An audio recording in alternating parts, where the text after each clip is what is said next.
האוכלוסייה שעליה אנו מיועדים לפעול.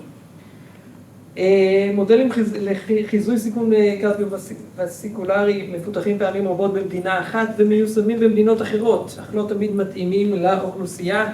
המחקר משווה בין כמה מודלים בינלאומיים מובילים לבין מודל שפותח במיוחד עבור אוכלוסייה מקומית על בסיס רשומות רפואיות והתוצאות.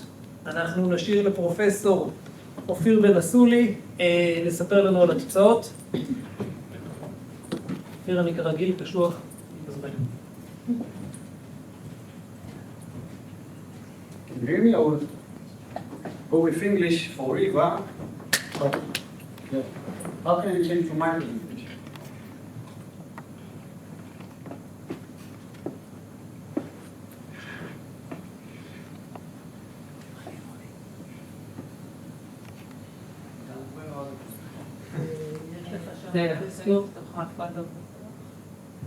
Thank you.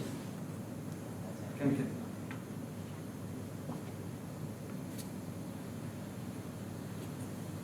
Thank you. So I'm happy to present once again after 6 years, which I'm trying not to present in this specific conference, but I'm happy to be here with a paper done with Longevity AI, which is a brilliant startup. We have Dean with me. Dean, feel free to jump in whenever you want. Gil and Leo, which are leading actually this paper that I'm presenting, about fitting analytic model using tailored sample.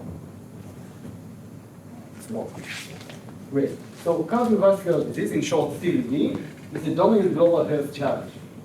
Actually, it is, I think, one of the two leading cause of mortality worldwide. In this specific work, which is maybe more unique, we are not trying to predict mortality, which is more all readmission. We are trying to predict the first onset of CVD in a healthy population, individuals.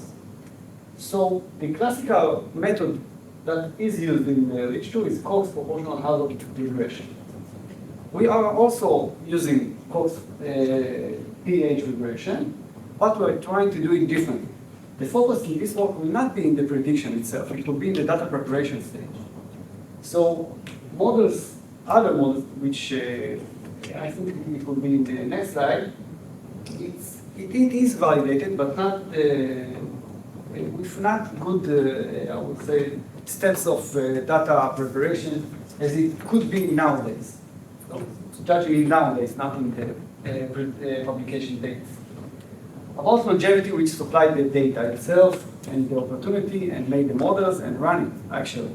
So Longevity AI is a brilliant startup, I think, because it's trying to solve, if you heard the lecture from Naama this morning, she, from the Ministry of Health, told us that above 65, I think it was, like the population will double itself in 2020, something like that. 2040, so I'm getting older, so 2020 is a long way, but 2040. So 80% of the unhealthy youth are preventable. This is what they discovered, and what Longevity AI is developing is actually one of the things is biological age, because we have the hormonal age, but it could be differently measured for different organs. We have several organs in our body system. So the age of the mind, the cognitive age could be one thing, but the age of the heart could be another thing. And if you are capturing many biological age, you can see the status of an individual. I'm trying to avoid the word patient, because it's not necessarily a patient, it's any individual. The information comes from many decentralized opportunities, I would say, like maybe from the EHR, the electronic health record, but also from sleep, from, like you mentioned, the smart watches, but overall Internet of Things devices, dietary plans, activity, and if you capture all information like this, it is running through Florence AI, which is a natural processing language that is used by clinicians or physicians, but it can also be used by patients or individuals that like to enhance the remaining life. Remaining life years could be also when you are 20. Doesn't mean that you have to wait to be in your 70s year. Okay, so overall, previous models show good, I would say, AUC for CVD first onset prediction, but they didn't divide it at the first years for gender, like we heard from Ronnie previously. They didn't divide. Afterwards, the data preparation would come to the realization that there is a need for recalibration for specific demographic growth, not only, by the way, not only by gender or by age, but also mainly by other genetic, I would say, predictors. But overall, using local EHR is better than using overall EHRs from many places. And if I will skip to this very well-known measurement of first onset prediction of CVD, there is score that was developed in Europe. AHA, American, this is American Cardiology Societies. Firmingham, which is also in Massachusetts, USA. Global risk, which came from Latin America.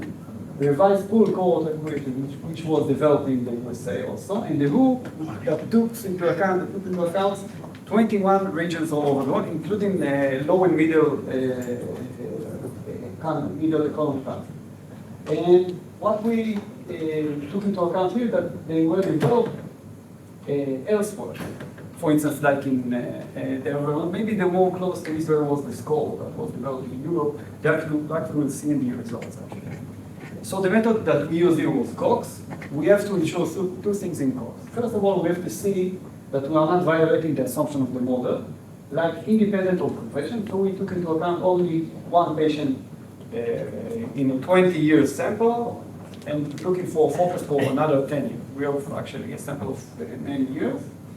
And we also did it in a more crucial, in more severe measurement than the, I would say, the Pearson correlation. We took into account normalized mutual information. Actually, it is based, it includes the Pearson in the result, the Pearson correlation that we are well known with, but it also took a calculation from the entropy information theory, which we can measure how do they share information to each two variables in our data. So this data set includes about roughly 1 million members, but we took into account only 600,000 in the age of 30 and 74. And this is larger than the other model that was shown before in the literature.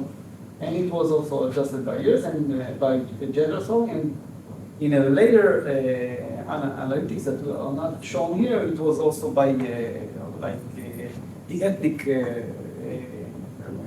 source of each individual. So this is the general descriptive statistics of the main variables that were entered into the model. You can see actually a representative model to the Israel population. You can see actually the next, maybe the next year paper here, the average is about 20% for men at least. So it's a very high phenomenon that should be taken into account in another paper, not in this one. Let's go to the results. This is actually the output of the NMI model that we use, but you cannot watch it for all sides, so I would say that it was run for each gender separately. And for instance, what we see here is a positive linear correlation between age, for instance, and the systolic blood pressure. Systolic is the low from the values of the blood pressure. But still, it's very low it was run by the NMI, but we took into account that you are more familiar with the Pearson correlation, so you see the Pearson correlation, while in the graphic was NMI. But the Pearson correlation is still, it's not a high value, but it was expected, I would say, and also a positive correlation between total cholesterol and HDL, which is the good part of the cholesterol, which is one of the way to calculate the total cholesterol. So there was another correlation. Besides that, it was clear.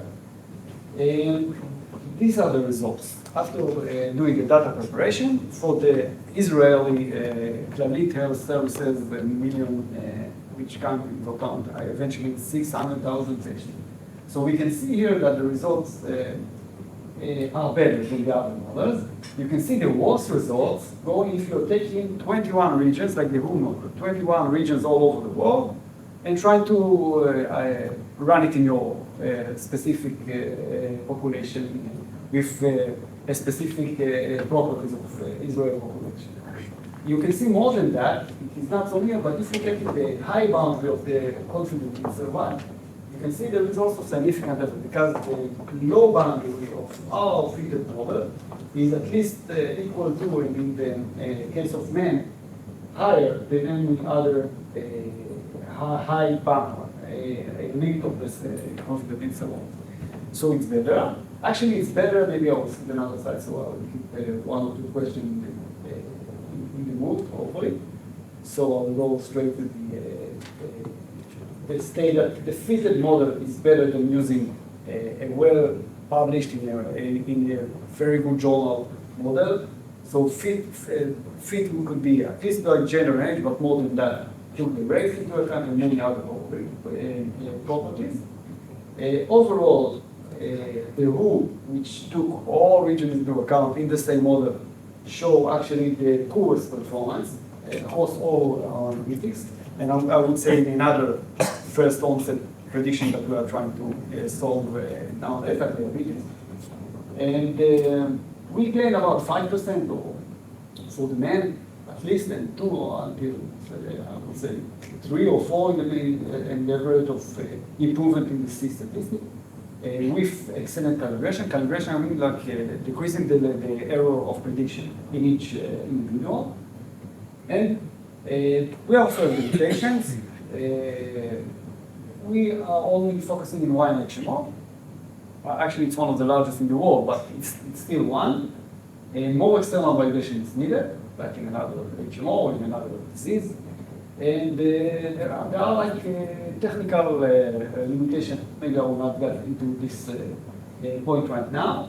But overall, local fitting can improve risk stratification over time. We are showing one point of time, like we are trying to predict for 10 years, after learning 20 years of fitting. But it can work also across other time points or future plans or future cycles for each year. We can try that. Taylor score can prevent a very serious differential diagnosis all over. And I still have many because Dan is not stopping yet. One so just promo for next year. If we will send it, it's ongoing process. So, but you will, if you see it now, you'll still come next year. Okay, so. Here we try to improve it better, to take it one more level. So if you will say we took the XGBoost model, we try to improve it by replacing the general Cox model. Cox model is like a regression. It has a transposed vector of coefficient. We took this coefficient out and we put like the boosting parameter inside the model. And we took the K and N, it is the K nearest neighbor. We want to track over time, like you mentioned, the first vector in the XGBoost. So in each week, which patient we have in each leaf, they must have the shared diagnosis. This is an assumption, and we develop a model. And if you see, the results getting better. So if you have like 0.83, it would be 0.85 if you're enhancing the model better than just running the Cox model with data preparation. So there are work to do. There is work to do ahead of us, also in the data preparation, but also in the prediction mode. That's it. With the spoiler for next week. שאלות?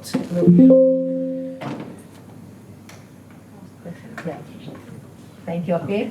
I was just thinking, I mean, you've got this huge data set, and so new technologies have given us now the opportunity to have these huge data sets.